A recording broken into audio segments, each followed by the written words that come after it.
অতসী ফোনটা কানে নিতেই চোখে পানি টলমল করছে। কেন এমন হচ্ছে তা জানা নেই, কিন্তু এটা মনে হচ্ছে নিজের কোনো এক অস্বস্তির খোঁজ পেয়েছে। স্পর্শিয়া হাত থেকে ফোনটা নিয়েই কল কেটে দিল। অতসী মাথা দু হাত দিয়ে চেপে ধরেছে, আবার মাথা ব্যথা শুরু হয়েছে। স্পর্শিয়া অতসীকে বেডে শুয়ে দিল আর নানা কথা বলে অতসীর মনোযোগটা স্পর্শিয়ার দিকে করার চেষ্টা করছে। স্পর্শ ফোন রেখেই শুয়ে পড়েছে। থাক, আর জ্বালিয়ে লাভ নেই, এখন একটা ঘুম দেওয়া যাক।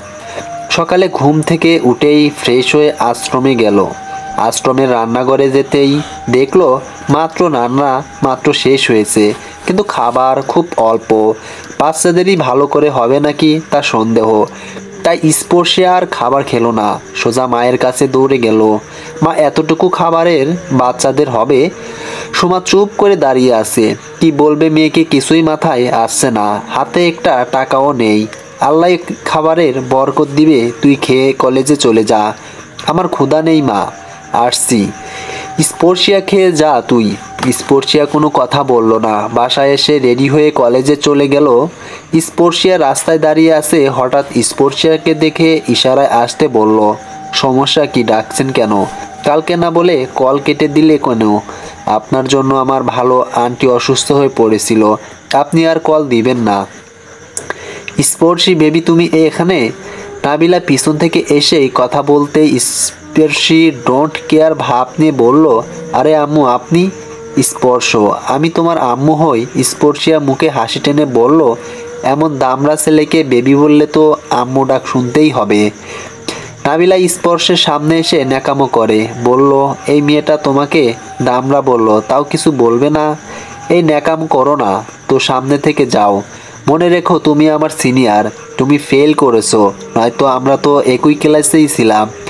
সে যখন ছিলাম তখন ছিলামই, এখন সামনে থেকে যাও। চলে যাব তো বলো, আমার কল রিসিভ করবে না। যাও, করব। নাবিলা চলে গেল। পিছনে তাকিয়ে দেখলো স্পর্শিয়া নেই। স্পর্শ দৌড়ে ক্লাসে গেল, কিন্তু আজকে স্পর্শিয়া যে ব্রেঞ্চে বসেছে তার পাশে রোহিত বসেছে। রোহিতকে এখন থেকে উঠিয়ে অন্য কোথাও বসানো বেশ কষ্টসাধ্য। রোহিত এই ব্রেঞ্চে বিলাপ হয়ে গিয়েছে, তুই অন্য কোথাও বস। রোহিত ভাই, আমাকে তোর পাশে বসতে দিবি? কেন? আসলে তোকে ছাড়া আমি একদম বসতে পারি না। মিথ্যা বলছিস, তোর পাশে বসতে দে আমাকে প্লিজ। স্পর্শিয়া পাশ থেকে বলে উঠল, একটা কাজ করেন, আপনি আমার জায়গায় বসেন, আমি অন্য জায়গায় গিয়ে বসবো। স্পর্শ আর চোখে তাকিয়ে, আমি মেয়েদের সাথে বসবো। রোহিতকে এত ভালোবাসেন, রোহিতের জন্য না হয় আজকে মেয়েদেরই সাথেই বসলেন।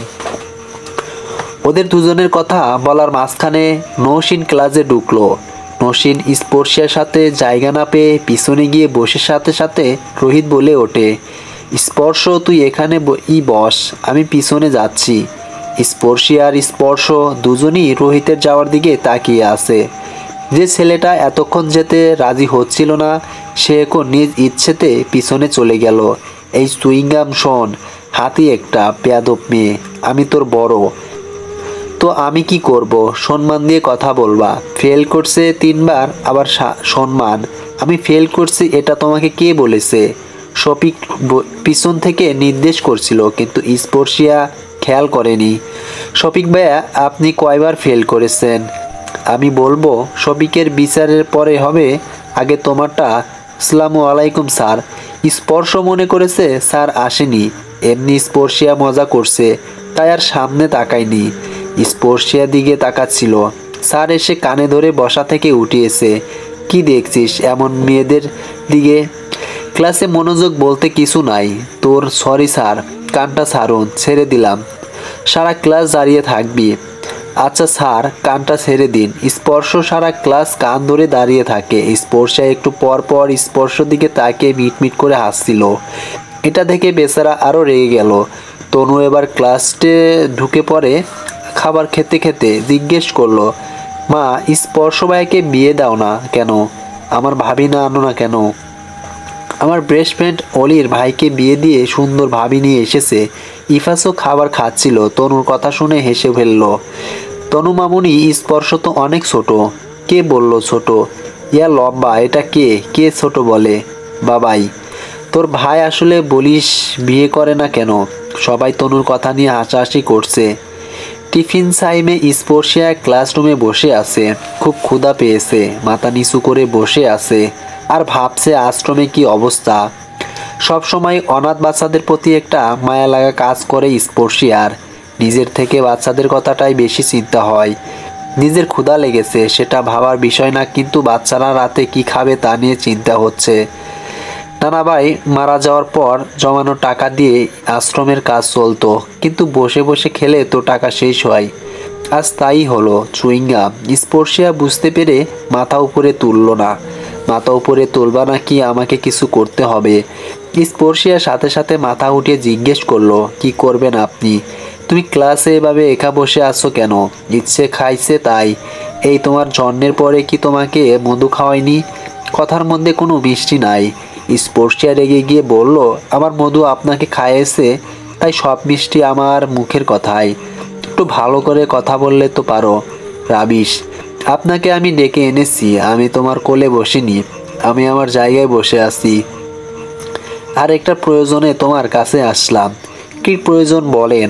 ভালো আন্টিকে, সেটা জেনে আপনি কি করবেন বলো প্লিজ। আমাদের আশ্রমে থাকে। তা আমার জন্য কেন অসুস্থ হলো? আমি ওনাকে কি করেছি? না, ওনার এমনিতেও একটু সমস্যা আছে। উনি কালকে আপনার সাথে কথা বলতে চেয়েছিল, কিন্তু হঠাৎ অসুস্থ হয়ে পড়েন। আচ্ছা, আজকে আমাকে তোমার সাথে নিয়ে চলো, আমি ওনাকে দেখতে যাব আর কথাও বলে আসব। না, আমি আপনাকে কোনো নিয়ে যাব না। আরে বাবা, বললাম তো আমিও ভালো আন্টির সাথে দেখা করব। আমি আপনাকে নিয়ে যেতে পারবো না। স্পর্শ আর কেন কথা বলল না। কলেজ শেষে স্পর্শিয়াকে ফলো করতে থাকে। স্পর্শিয়া যেখানে গিয়ে নেমেছে সেখানে স্পর্শ বাইক থামালো। স্পর্শিয়া চোখের আড়াল হওয়ার পর স্পর্শ লোকের কাছে জিজ্ঞেস করতে করতে আশ্রমে চলে গেল, ঠিক জায়গায় এসেছে কিনা তা জানার জন্য। তারণকে জিজ্ঞেস করলো, আপনি স্পর্শিয়া নামে কাউকে চেনেন? হে, স্পর্শিয়া মামুনি তো সুমা খালাম্মার মেয়ে। ও আচ্ছা, তো স্পর্শিয়ার ভালো আন্টির সাথে আমাকে দেখা করিয়ে দিতে পারবেন? দারোয়ান স্পর্শকে ভিতরে নিয়ে গেল। অতসীকে ডেকে বলল, উনি হলো স্পর্শিয়া ভালো আন্টি। ও আচ্ছা, তো স্পর্শিয়ার ভালো আন্টির সাথে আমাকে দেখা করিয়ে দিতে পারবেন? দারোয়ান স্পর্শকে ভিতরে নিয়ে গেল। অতসীকে ডেকে বলল, উনি হলো স্পর্শিয়া ভালো আন্টি। অতসী চোখের চশমাটা খুলে স্পর্শের দিকে তাকিয়ে আছে। আবার মাথায় যন্ত্রণা হচ্ছে। যন্ত্রণা অপেক্ষা করে স্পর্শাকে দেখছে। স্পর্শ এতক্ষণ হাসি মুখে ছিল, কিন্তু অতসীর মুখটা মলিন দেখে জিজ্ঞেস করলো, আসসালামু আলাইকুম, আমি স্পর্শ। স্পর্শিয়া আর আমি এক ক্লাসে পড়ি। স্পর্শিয়া, কাছ থেকে শুনলাম আপনি নাকি আমার জন্য অসুস্থ হয়ে পড়েছেন, তাই দেখতে আসলাম। আপনি কি অসুস্থ? আমি কি পরে আসব? স্পর্শ এক নিঃশ্বাসের কথাটা শেষ করে নিল। না বাবা, আসো তুমি, আমি ঠিক আছি। অতসীর চেয়ার টেনে দিল। স্পর্শ চুপচাপ অতসীর দিকে তাকিয়ে আছে।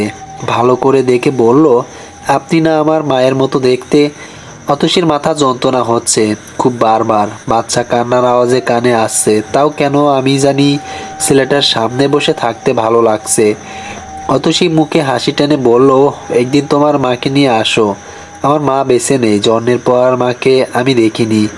স্পর্শ কথাটা বলতেই চোখ দিয়ে অঝরে পানি পড়তে লাগলো। অতসী ওঠে গিয়ে স্পর্শের চোখের পানি মুছে দিল। আরে বাবা, কান্না করছে কেন? আমাকে মা বলে ডাকবে। আশ্রমের সব বাচ্চারা তো আমাকে মা বলেই ডাকে। আজ না হয় আমার ছেলে আরও একটা বেড়ে গেল। স্পর্শ হালকা হাসলো। বাবা, তুমি দুপুরে খেয়েছো? স্পর্শ মাথা নাড়িয়ে বলল না। অতসী রান্নাঘরে দিয়ে গেল। অতসীর ভাগ্যের ব্যাপার, খাবারটা স্পর্শের জন্য নিয়ে গেল। বাবা, চলে খেয়ে নিও। না মা, আমার ক্ষুধা নেই। মা বলে যখন ডেকেছো তখন তো মায়ের কথা শুনতেই হবে। অতসী স্পর্শকে খাবার দিয়ে দাঁড়িয়ে আছে। কেন জানি না, মা বলে ডাকতে খুব ভাল লাগছে। খাবারের কথা বলল, তাও নিষেধ করতে পারিনি। হয়তো মায়ের মুখের সাথে অনেকটা মিল আছে, তাই ভিতর থেকে মায়া অনুভব করছে। অতসী পলক্ষীনভাবে ছেলেটার দিকে তাকিয়ে আছে। অনেকদিন পর ছেলেটাকে পেয়ে অনেক ভালো লাগছে। খালাম্মা, আপনি যে এই পোলাটা রেখে খাইতে দিলেন, এখন আপনি খাইবেন কি? অতসী চোখ রাগিয়ে রুমির দিকে তাকায়। রুমি হচ্ছে রান্না বান্না করে। কোথায় কি বলতে হয় তা জানে না। দেখছিস রুমি, তোমাকে আমি বলেছি এখনে কথা বলতে। আপনি খান নাই, আর ড্রামে চালও নাই, তো আমি কি করবো না? এখন তো সারা রাত না খায়া থাকতে হবে। আমার সামনে থেকে যাও রুমি। মা বকো কেন? তুমি খাওনি তা আগে বলনি কেন? অতসী আর কিছু বলল না। স্পর্শ খাবার শেষ করে দারোয়ানকে নিয়ে বাজারে গেল। স্পর্শের কাছে যা টাকা ছিল সব দিয়ে আশ্রমের জন্য বাজার করলো। চাল ডাল আলু যা লাগে, মোটামুটি 3-4 দিনের খাবার। স্পর্শ টাকাগুলো নিয়েছিল ইফাসের কাছ থেকে, বন্ধুদের সাথে মজা করবে বলে, কিন্তু আশ্রমে খাবার নেই শুনে মনটা খুব খারাপ লাগলো। তাই আর দেরি করেনি, বাজার করতে চলে আসে। স্পর্শ বাজার করে আশ্রমে ঢুকেই মা বলে ডাকতে থাকে। স্পর্শের ডাকটা শুনেই অতসী রুম থেকে বের হলো। বের হয়ে এত বাজার দেখে অতসী অবাক হয়ে যায়। বাবা, তুমি এগুলো কি করেছো? তোমার ভাগের খাবার খেয়েছি, তাই আমার ভাগের খাবার টাকা দিয়ে তোমার জন্য আবার খাবার নিয়ে এসেছি। স্পর্শিয়া এমন হাঁক ডাক শুনে বাহিরে এসে স্পর্শকে দেখে দু চোখ রসগোল্লা বড় বড় করে ফেলে। এই আপনি আমার পিছু নিয়ে আমার বাড়ি পর্যন্ত চলে এসেছেন, সুইংগামের আঠা মতো লেগে সবসময় আমার পিছনে পড়ে আছেন। ভালো আন্টি, এই ছেলেই সেই বজ্জাত ছেলে যার জন্য তুমি কালকে অসুস্থ হয়ে পড়েছিলে, তাই আজ সুস্থ করতে চলে এলাম। সুস্থ না ছাই, আমার আশ্রম থেকে বের হন। আরে মা, তুমি এমন করছে কেন? দেখো ছেলেটা কত বাজার করে নিয়ে এসেছে আশ্রমের বাচ্চাদের জন্য। স্পর্শিয়া নিজের দিকে তাকাতে হা হয়ে গেল। এই ছেলে করেছেটা কি? স্পর্শিয়াকে পাত্তা না দিয়ে অতসীর কাছে গেল। মা, আমাকে বাসায় যেতে হবে। আমার বাবা হয়তো অনেক চিন্তা করছে। আপনি রাতে ভালো করে খাবেন, আবার কালকে আসবো বাই। স্পর্শ অতসীকে আর কোনো কথা বলতে না দিয়ে দৌড়ে বাইক নিয়ে বের হয়ে যায়। সুমা সব শুনেছে অতসীর কাছ থেকে। ছেলেটা বড়ই অদ্ভুত, কেমন আসলো আর অতসীর সাথে মুহূর্তেই মিশে গেল। আবার আশ্রমের জন্য খাবারও কিনে আনলো। সেই যাই হোক, আশ্রমের খাবারের ব্যবস্থা তো হলো। আল্লাহ একটা ব্যবস্থা করে দিয়েছে। আল্লাহর উপর ভরসা রাখলে আল্লাহ কখনো খালি হাতে ফেরায় না। এই ভালো আন্টি, এই বেয়াদব ছেলেটা তোমাকে মা বলে ডাকে। স্পর্শিয়া ওর মা নেই, ওর মা ছোটবেলা মারা গিয়েছে। আরে মিথ্যা বলছে তোমাকে। অতসী স্পর্শিয়ার দিকে ঘুরে তাকিয়ে বলল, আর যাই হোক, কখনো কেউ মা বাবা নিয়ে মিথ্যা বলে না। স্পর্শ বাসায় ঢুকতেই ইফাসকে সোফায় বসে থাকতে দেখলো। স্পর্শ এতক্ষণ কোথায় ছিল? বাবা জানো, আমি আজকে একটা মা পেয়েছি, দেখতে পুরো আমার মায়ের মতো। ওনার কাছেই এতক্ষণ ছিলাম। তানিয়া বেগম মাঝখান থেকে বলে উঠল, কারে না কারে মা ডাকে ছেলেটা। তোমার মা মরে গেছে জানিস না? তুমি মরতে পারলে না শয়তান বুড়ি, আমার মা মরে দেখলি ইফাস তোর ছেলে কি বলে। কথাটা বলতে বলতে তানিয়া বেগম ছোপার দিকে তাকাতেই দেখলো ইফাস নেই। অতসীর কথা মনে হতেই রুমে চলে গিয়েছে। এত বছর হলো তাও অতসীকে মন থেকে এক বিন্দুও সরাতে পারেনি। যাকে মন থেকে ভালোবাসা যায় একবার, তাকে কি কখনো ভোলা যায়? বিয়ে হলো, বাচ্চাও হলো, কিন্তু সংসারটা আর ঠিক করে হয়ে ওঠেনি। তার আগেই অজানা ঝড়ে জীবনটা তছনছ করে দিয়ে চলে গেল। যদি জীবন নিয়ে লিখতে বসে তাহলে ইফাসের প্রাপ্তির খাতায় ডাবল শূন্য পড়বে। জীবনে যা চেয়েছিল তা কখনোই পায়নি। জীবনে সুখের হাতছানি পাওয়ার আগেই দুঃখ এসে ঝপটে ধরেছে। তবে হাল ছাড়েনি, এই তো এখনো বেঁচে আছে একটুখানি সুখের আশায়। সুখ তো পেয়েছে, স্পর্শ নামক সুখ, কিন্তু এই সুখটাও যে উপভোগ করতে পারে না। স্পর্শের মুখের দিকে তাকালে আগে অতসীর মুখটা ভেসে ওঠে। সকালে ঘুম থেকে ওঠে ফ্রেশ হয়ে খাবার সামনে নিয়ে বসে আছে স্পর্শিয়া। খাবে নাকি খাবে না ভাবছে, না খেয়েও তো উপায় নেই। এই খাবারগুলো তো স্পর্শ কালকে সবার জন্য কিনে দিয়েছে। কি এত ভাবছিস? অমনে স্পর্শিয়া উত্তর দিল, কিছু না মা, আমি যাচ্ছি। কোথায় যাচ্ছিস না খেয়ে? স্পর্শিয়া কোনো কথা না বলেই কলেজে চলে আসলো। ক্লাসে ব্যাগটা রেখে ক্যাম্পাসের চারিদিকে খুঁজতে লাগলো। খুঁজতে খুঁজতে কলেজের বাইরে চলে এসেছে। অন্যদিন মাথা খায়, আজকে পাওয়া যাচ্ছে না। আমাকে খুঁজছিলে বুঝি? স্পর্শকে দেখে স্বাভাবিকভাবেই বলল, দয়া দেখিয়ে কি কালকে বাজার করতে দিয়ে এসেছেন? তোমার সাথে আমার কোনো কথা হয়নি, তাই তুমি এসব নিয়ে আমার সাথে কথা বলবা না। আমি আপনার টাকা শোধ করে দিতে চাই। স্পর্শ হেসে বলল, তাই নাকি হে? আচ্ছা তাহলে আমি তোমাকে একটা কাজ দেই, আমি আপনার টাকা শোধ করে দিতে চাই।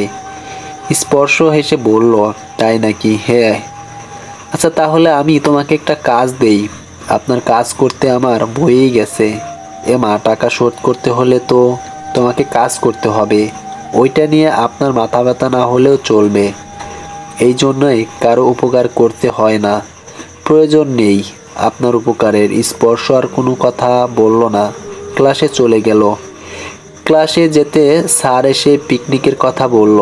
ক্লাসের সবাই তো খুশিতে লাফিয়ে উঠল, কিন্তু স্পর্শের মুখে হাসি নেই। ক্লাসের সবাই যেতে পারলেও স্পর্শা যেতে পারবে না, এটা শিওর। কারণ 600 টাকা কেন, 4 আনা পয়সাটাও নেই এখন স্পর্শিয়ার কাছে। আর বাসায় গিয়ে এসব বললে মা আরও ভেঙে পড়বে। এই যে সুইংগাম যাচ্ছ তো, সেটা আপনাকে বলতে হবে। সবসময় তেলে বেগুনে জ্বলে না উঠে কথা বলা যায় না। বেয়াদব মেয়ে, নিজে খুব আদবের বুঝি, তোমাদের থেকে আমার চরিত্রের সার্টিফিকেট নিব না। আমি একেবারে উঠে পড়ে লেগেছি আপনাকে সার্টিফিকেট দেওয়ার জন্য। এর থেকে পান বেচে খালার সাথে কথা বলা ভালো। তো নিষেধ করেছে কে? আরে দুজন কি শুরু করলি? স্যারকে বলে দিব কিন্তু। রোহিত কথাটা বলতে স্পর্শ আর চোখে রোহিতের দিকে তাকিয়ে চুপ করে গেল। ক্লাস শেষ করে স্পর্শ বাসায় চলে গেল, কিন্তু বারবার আশ্রমের কথা মনে হলো। আর ওইখানে গেলে মায়ের আদরও পাওয়া যায়। তাই আর লেট করলো না, বাইক নিয়ে বেরিয়ে পড়লো আশ্রমের উদ্দেশ্য। বাইক বাহিরে রেখে দারোয়ানের সাথে গল্প করতেই ভিতরে ঢুকে মা বলে ডাকতেই অতসী দৌড়ে বের হয়ে আসলো। এই ছেলেটার মধ্যে এত কি মায়া যে এত আদর করতে ইচ্ছে করে। ছেলেটার দিকে তাকিয়ে থাকতে ইচ্ছে করে। ছেলেটাকে পেয়ে নিজের অস্তিত্ব পেয়েছে মনে হচ্ছে। মা, রান্না করেছো? কালকে বলে গিয়েছিলাম তুমি রান্না করলে আমি খাবো। অতসী অসহায় দৃষ্টিতে তাকিয়ে বলল, আমার মনে ছিল না। অতসীর মুখটা মলিন করে ফেললো, বোঝা যাচ্ছে বেশ মন খারাপ করেছে। স্পর্শ হেসে উঠল, মা চলো আজকে আমি আর তুমি একসাথে রান্না করব। না বাবা, তুমি বসো, আর কি খাবে বলো, আমি রান্না করে নিয়ে আসছি। সবজি খিচুড়ি খাবো মা, কিন্তু আমিও রান্না করব তোমার সাথে। অতসী হেসে বলল, আচ্ছা চলো। স্পর্শ আর অতসী রান্নাঘরের দিকে গেল। অতসী সব কিছুই রেডি করছে, আর স্পর্শ দাঁড়িয়ে গল্প জুড়ে দিয়েছে। হঠাৎ অতসী বলে উঠল, আচ্ছা বাবা, তোমার বাসায় কি আছে? আমার বাবা, চাচা চাচি, চাচাতো বোন তনু আর দাদিমা। হঠাৎ অতসী অসুস্থ হয়ে পড়ে, হাত দিয়ে মাথা চেপে ধরে বসেছে। স্পর্শ এভাবে দেখে ভয় পেয়ে যায়, সাথে সাথে সবাইকে ডাকতে থাকে। সুমা এসে অতসীকে রুমে নিয়ে যায়। স্পর্শ এসেছে। স্পর্শের দিকে তাকিয়ে বলল, আপনি আসলে অসুস্থ হয়ে যায় দেখেন না, তারপরও কেন আসেন? কাদার মতো কথা বলো না। আমি আসলে কেন অসুস্থ হবে? ওনার সমস্যা আছে, তার জন্যই তো ডক্টর দেখাতে পারোনি। আমাকে দোষারোপ করছো। আপনি না আসলেই ভালো। আন্টি ঠিক আছে, আজকে তো রাত হয়ে গিয়েছে, কালকে আমি এসে মাকে ডক্টর দেখাতে নিয়ে যাব। স্পর্শ অতসীর সাথে কিছুক্ষণ কথা বলে বাসায় চলে আসে। ব্যাপারটা খুব ভাবাচ্ছে। স্পর্শ কয়েকবার খেয়াল করেছে অতসী প্রায়ই সময়ই মাথা চেপে ধরে। হয়তো মাথায় কোনো প্রবলেম, তাই প্রায়ই এমন হয়। ইফাজ সকালে ঘুম থেকে উঠে স্পর্শের রুমে যায়। ছেলেকে ঘুমিয়ে থাকতে দেখে কপালে চুমু দিয়ে চলে আসে। অতসী থাকলে আজ হয়তো অন্যরকম একটা সকাল দেখতো। মানুষকে ভালোবাসা দিয়ে নিজের কাছে আটকে রাখতে হয়। ইফাজ যখন ভালোবাসা শিখেছে তখনই অতসী হারিয়েছে। স্পর্শ সকালে ঘুম থেকে ওঠে, দ্রুত ব্রাশ করে নিল। প্রায় 9:30 মতো বাজে, অনেকটা লেট হয়ে গিয়েছে। স্পর্শ কোথায় যাবে এত তাড়াহুড়া করেছো যে? কাজ আছে মামুনি। নীলু ব্যাপারটা বুঝতে পারল না। যাকে ডেকে ওঠার দায় সে নিচ থেকে উঠে রেডি হয়ে কোথাও যাচ্ছে। খাবার নিয়ে আসবো বাবা? না মামুনি, খাবো না।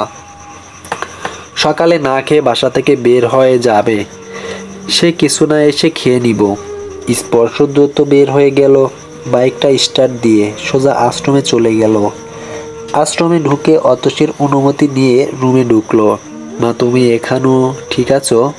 অতসী হাসি মুখে উত্তর দিল, হে বাবা চলো, তোমাকে ডক্টর দেখাবো। আরে না বাবা, এসব এমনি ঠিক হয়ে যাবে।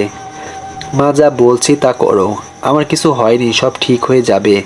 আমি সকালে খাবার খাইনি। যদি তুমি এমন করো তাহলে আমি কিন্তু খাবো না। স্পর্শের হাজার চেষ্টার পরে অতসী বাহিরে যেতে রাজি হলো। বেশ 20 বছর পর আজ প্রথম প্রথম আশ্রমের বাইরে পা রাখছে। সুমা অনেকবার হসপিটালে নিয়ে যেতে চাইলেও অতসী রাজি হয়নি, কিন্তু আজ স্পর্শের কথা কোনোভাবেই ফেলতে পারেনি। স্পর্শিয়া ক্লাসে বসে আছে, বারবার পুরো ক্লাসরুমে চোখ বুলাচ্ছে। বাহিরেও কয়েকবার দেখলো, কিন্তু স্পর্শ তো এলো না। তাহলে কি সত্যি স্পর্শ ভালো আন্টিকে নিয়ে ডাক্তার দেখাতে গেছে? ভালো আন্টি স্পর্শের সাথে হসপিটালে যাবে তা কেন জানি বিশ্বাস হচ্ছে না। হবেই বা কিভাবে? 20 বছরে তো একবারও আশ্রমের বাইরে বের করতে পারিনি। কি এত ভাবাচ্ছিস স্পর্শিয়া? কিছু না। আজকে স্পর্শ এলো না দেখলি? এসব দেখে আমি কি করব? না, এমনি বললাম। আর আমি জানি তুমি স্পর্শকেই খুঁজছ। স্পর্শকে আমি খুঁজতে যাব কেন? তাহলে এদিক ওদিকে এভাবে তাকাচ্ছ কেন? এমা, এখন আমি এদিকে ওদিক তাকাতে পারবো না? স্পর্শিয়া নৌসিনের থেকে অন্যদিকে তাকিয়ে বসে আছে। নৌসিন এখন নানা প্রশ্নের ঝড় তুলবে এটাও বোঝাই যাচ্ছে। ইপাস বারান্দায় বসে বসে পত্রিকা পড়ছে। হঠাৎ কল আসলো ইপাসের ফোনে। ইপাস এক মুহূর্তেও দেরি না করে হসপিটালে চলে গেল। বাসায় এসে ব্যাগটা রাখতেই স্পর্শিয়ার মা দৌড়ে এসে খবর দেয় স্পর্শ অ্যাক্সিডেন্ট করেছে। সুমা স্পর্শা দুজনেই বেরিয়ে পড়ে হসপিটালের উদ্দেশ্য। সুমা গাড়িতে বসে আছে, বলছে, এই ছেলেকে ভরসা করে আমি অতসীকে দিয়েছিলাম, কিন্তু ছেলেটা অ্যাক্সিডেন্ট করে ফেললো। এই ছেলেকে ভরসা করা আমার ঠিক হয়নি। মা, চুপ করো তো, এমনি ভয়ের মধ্যে আছি। তার উপর তোমার এসব হাঁক ডাক ভালো লাগছে না। তুই কি বুঝবি অতসী এমনই অসুস্থ। তার উপর কতটা ব্যথা পেয়েছে কে জানে। ইফাস হসপিটালে পৌঁছানোর সাথে সাথে একটা নার্স এসে বলে, আপনি কি এই পেশেন্টের কেউ হন? ইফাসের কথা বলার শক্তি নেই, কলিজাটা ফেটে যাচ্ছে। ইফাসই তো তার পৃথিবী এখনো, তাও বলল, বাবা হয় আমি। পেশেন্টের এই অবস্থা মোটামুটি ভালোই, কিন্তু সাথে মহিলাটা আপনার কে হয়? ওনার অবস্থা ভালো নয়। মহিলাটার অবস্থা খুব খারাপ। ইফাস অবাক হয়ে জিজ্ঞেস করে, কোন মহিলা? আপনার ছেলের সাথে একজন মহিলা ছিল, চলুন আপনাকে দেখাচ্ছি। চিনতে পারেন কি না? পেশেন্টের অভিভাবক আমাদের প্রয়োজন। পেশেন্টের এই অবস্থা মোটামুটি ভালোই, কিন্তু সাথে মহিলাটা আপনার কে হয়? ওনার অবস্থা ভালো নয়, মহিলাটার অবস্থা খুব খারাপ। ইফাস অবাক হয়ে জিজ্ঞেস করে, কোন মহিলা? আপনার ছেলের সাথে একজন মহিলাও ছিল, চলুন আপনাকে দেখাচ্ছি। চিনতে পারেন কি না? পেশেন্টের অভিভাবক আমাদের প্রয়োজন। ইফাসকে নিয়ে ইমার্জেন্সি কক্ষে ঢুকে ইফাস অতসীর দিকে তাকিয়ে কয়েক মুহূর্তের জন্য থেমে যায়। এটা কি হতে পারে? এত বছর পর অতসীকে দেখে চিনতে ভুল করিনি। হয়তো মুখের অনেকটা পরিবর্তন হয়েছে, কিন্তু চিনতে ভুল হয়নি। কিন্তু মরে যাওয়া মানুষ কিভাবে জীবিত হতে পারে? নাকি মরে যায়নি, কেউ মিথ্যা নাটক বানিয়ে বোকা বানিয়েছে? আপনি এভাবে চুপ করে আছেন কেন? আপনি কি ওনাকে চেনেন? জি, উনি আমার স্ত্রী হয়।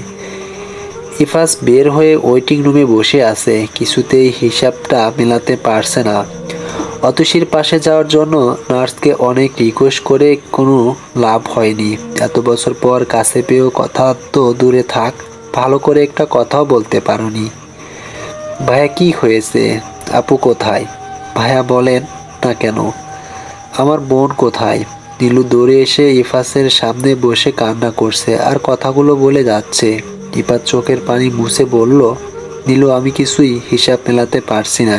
কি করে হতে পারে? হয়তো পারে ভাইয়া, হয়তো কেউ চায়নি আপনারা সুখে থাকেন। অতসী যখন খবর দেওয়া হয় তখন মা ছাড়া কেউ ছিল না। তুমি আর মা তো স্পর্শকে নিয়ে হসপিটালে ছিলে, তাহলে মা এরকমটা করেছে। রিসিপশনে দৌড়ে এসে একটা মেয়ে জিজ্ঞেস করলো, কোনো অ্যাক্সিডেন্ট কি? একটা ছেলে আর একটা মহিলাও হসপিটাল ভর্তি হয়েছে। রিসিপশনের মেয়েটা দাঁড়িয়ে উত্তর দিল, ম্যাম এভাবে বললে আমি কোনো তথ্য দিতে পারবো না। আপনাদের হসপিটাল থেকেই তো কল দিল, স্পর্শ নামের কোনো পেশেন্ট আছে আপনাদের। ও হে, স্পর্শ নামের একটা পেশেন্ট ভর্তি হয়েছে, বাইক অ্যাক্সিডেন্ট। যে ওনার সাথে মহিলাটি কেমন আছে। আর আপনারা কল দিলেন কিভাবে আমাদের? ভালো নয়, স্পর্শ ছেলেটার আইডি কার্ড দেখে ওনার নাম ঠিকানা পেয়েছি এবং স্টোরের আইডি পেয়েছি, যেটা থেকে ওনার বাবার ফোনে কল করেছি।